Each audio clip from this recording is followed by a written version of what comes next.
One, two, one, two. Yeah, this thing is on. Scorpios, what we doing? What we doing? About to get into this read, ain't we?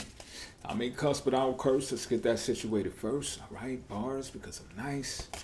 What else? If you need me or you want me, maybe it's both, but I'll be reachable through the link in the description box that'll take you to my website where you can arrange an appointment with me through my calendar. Real simple, easy process through the calendar.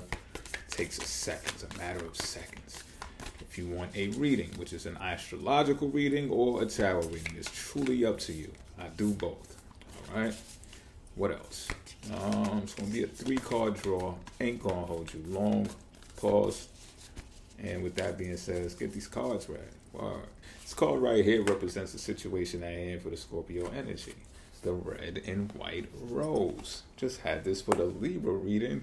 And it was the first card. All right, here we are, though. I shuffled. This card right here represents how you feel about the situation. Resin. These cards, man, the illustrations on these are just mind-blowing. And this card right here represents, the factor to consider regarding all of this. What's this? Oh, my goodness. What's this? Iron. Check it out. Resin is a miraculous material. It offers both stability and transparency. For centuries, sculptors and archivists have used it to capture an object in time and place, preserving it for observation or adoration. Envision a delicate insect or flower suspended in a paperweight, such as the alchemical energy of resin. Its qualities are protective, sealing, and hardening.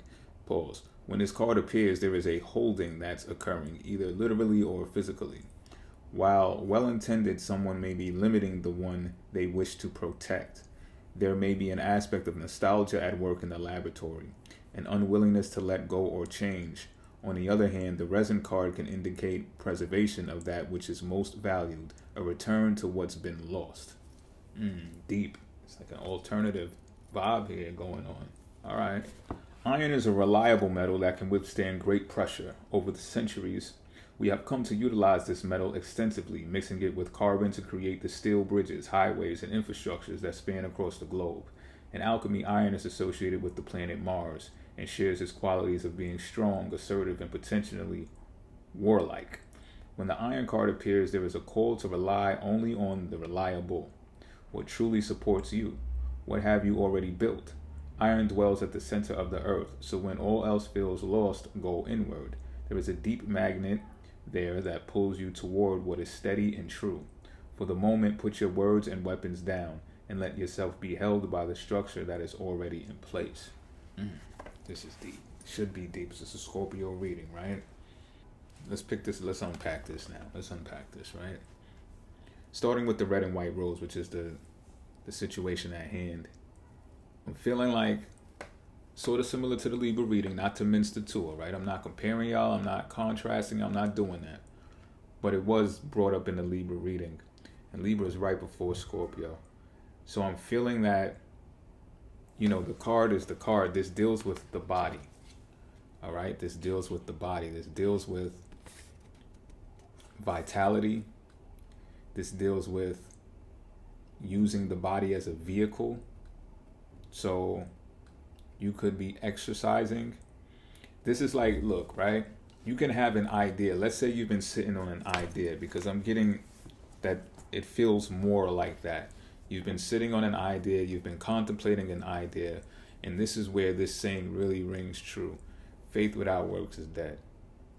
So you know how they pit, compare and contrast, since we was on that vibe, right? They pit the idealists against the doers, I guess you could say.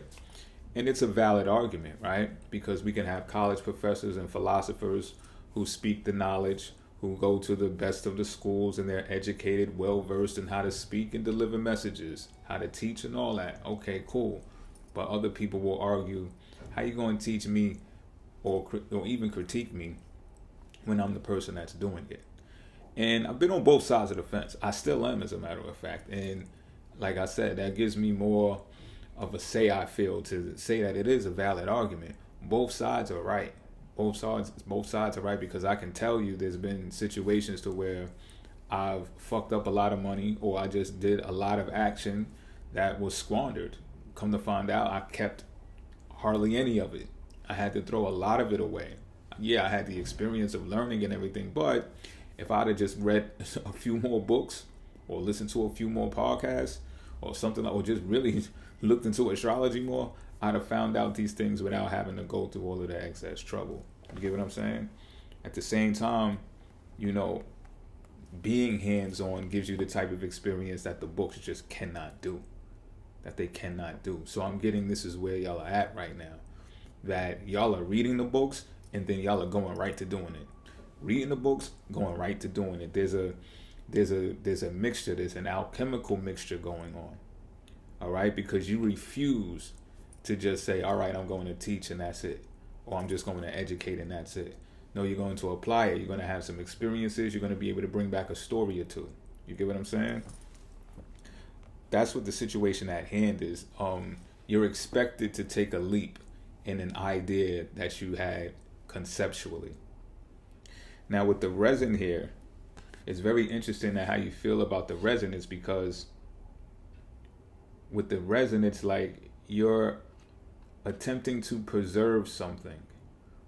But at the same time, when I'm feeling this deeply, at the same time, right, you gotta be aware and conscious of whether that preservation is locking this thing into a mold that is so rigid that it can't be free. In some instances, it can't be touched, but it can only be viewed. So I'm picking up on what's that movie? Texas Chainsaw Massacre, right? The leatherhead dude, right? He had the jaws, and I know I'm going off in the deep end a little bit, but he had the jaws of everything, the brains, all that stuff. You know what I mean? He had all of that, and it was like, okay, you get what's going on there, right? And maybe that was just like a little dark twist, but all things like that, Egyptian pyramids, the mummified things, the relics that are found in the tombs, how preserved the bodies are and stuff like that. It's being said here, I'm feeling that you're right. I'm just feeling that you're right because the reason why is, I read the card and there's two explanations for this. It's maybe you're preserving, and when you preserve, you lock something in place. It's like locking it down. So you might be like, yo, this is so valuable that, yeah, I'm going to hold this dear to the point where it's going to be like a trophy, or it's going to be able to, you can sit it up here on the shelf, you can look at it, or whatever the case may be. But you can't touch it. You can't put your fingerprints on it. You can't open the canister and let this out because it's that big of a deal, right? So I'm getting the feeling that it's worth it, and that you're feeling that it's worth it. This could even be a person, but I tell you this, right? This is the alternative side to this. If it's a person that you're trying to preserve, lock down, seal away, secure, Rapunzel up in the castle tower, you know what I'm saying? You can only drop the hair down and that shit. You can't touch this bitch. You understand what I'm saying? If you're doing one of those numbers, that's where it's being said to be aware that you may freeze them up and prevent them from being all they can be. Think about that. And I know are you going to be selfish with them, or are you going to let them come out and play? And perhaps letting them come out to play is just a form of doing what they need to do, utilizing what they got to get what they want. It's like all of us. We got some type of appeal or something about us that attracts people to us. That's how we get into deals. That's how we make our money and stuff, right? Everybody doesn't know how to just get directly into passive income. Some of us got to be attractors and magnets to gravitate that towards us so that we can be cool, And then it's just like when you go behind the scenes, you go up in the castle into the tower and you pull your hair up and you lay your head down. You know what I'm saying? You kick it with the ones you love or whatever the case may be. I'm picking up on that too. So, just be mindful. I would say to look at those two alternatives and apply them or allocate them to whether it's a person or whether it's a thing, a structure, a concept. The factor to consider here with the iron here is that you'll know what to do, how to do it by what is true to you. So whatever is solid here, that's what you want to preserve in a type of way that at least you communicate with it, because it draws you in and you draw it in, right? So it makes sense. The same way that this iron builds bridges and highways, it connects people, right? So this is what I'm saying about the people too. If you holding down a person, it's just like, okay, I get it. Hold them down. Make sure they're safe and secure. But also be aware, this is the factor to consider, that iron builds bridges and highways to connect people. If there needs to be, unless you're an island on your own, if you're an island on your own, go all out, do what you got to do. You don't need nobody, cool. But if you're not, and you're looking to expand and you're looking to connect, maybe you have something to offer. Maybe this is so sacred, it's worth securing, but at the same time you have something to offer. I'm getting museum vibes. You know, a lot of these relics are preserved in museums. At least people can come from all places because they're gravitated towards that thing. You can apply this to the internet too, right? If you upload material on the internet, it's just like, yeah, everybody can come across the internet highways, if you will, and get a glance and get a glimpse. You know what I'm saying? And be a part of it. Connect.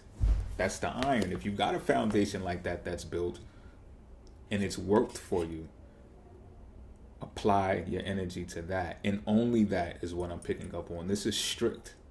This message is strict. It's the things that are hardcore or you feel in your core that resonate with you deeply, and it's almost like timely as well. And it's like, yeah, this works for me. This has worked for me in the past. I don't know about this new stuff or maybe interference or this, that, and the third, but I know about this. So I'm sticking to this because this makes things attract to what is persevered, what is preserved. And this keeps that relic, that value preserved and stored away. You know what I'm saying? Like untouchable, if you will. So that's what I have. Until next time, I'm out.